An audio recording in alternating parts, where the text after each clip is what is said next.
La première règle du Freddy Life Club est « Il est interdit de ne pas parler du Freddy Life Club ». Deuxième règle, il est interdit de ne pas parler du Freddy Life Club.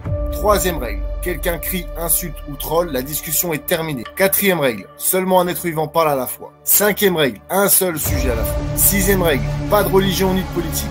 Septième règle, les débats continueront aussi longtemps que nécessaire. Huitième règle, si c'est votre première fois au Freddy Life Club, vous devez venir débattre. Neuvième et dernière règle, si tu es bourré, drogué ou juste énervé, reviens demain et sobre. Tu n'es pas considéré comme un sujet de droit et dans leur cerveau malade, ça justifie le fait que on te nomme en tout capital.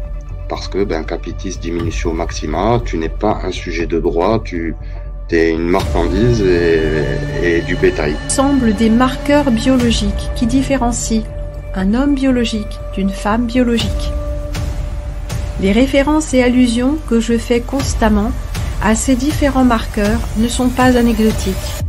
Ils s'inscrivent dans un ensemble bien plus vaste que quelques vagues ressemblances ici et là. On voit sur des bâtiments qui ont été excavés que la proportion qu'on pressent dans ce bâtiment-là, qu'en fait il doit être plus haut, elle se retrouve dans des bâtiments qui étaient comme celui-là et qui ont été excavés et qui ont effectivement un ou deux étages sous le niveau du sol, cohérent avec l'ensemble du bâtiment. Il y a au cœur de chaque microzima un cristal de silicium qui en fait, si vous voulez, le porteur de toutes les informations génétiques héritées et acquises de notre vie.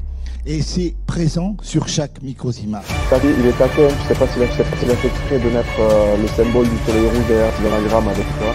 Et Soral, tu vois, c'est l'anagramme de Sol, Ra. Il parle aussi des conditions d'incarcération des pédophiles. La prison du bonheur. Ah ouais. Tu peux pas être mieux loti. Quelle carte on nous propose aujourd'hui de la Terre plane? Donc là, il y a la glisonne.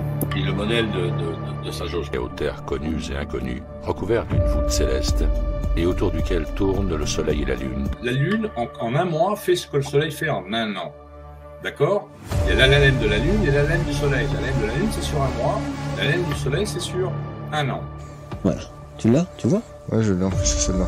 Beltégieuse, la géante rouge de la constellation d'Orion. L'astronaute, quand il sort de l'or pour faire des réparations sur l'ISS, on ne voit jamais la Lune.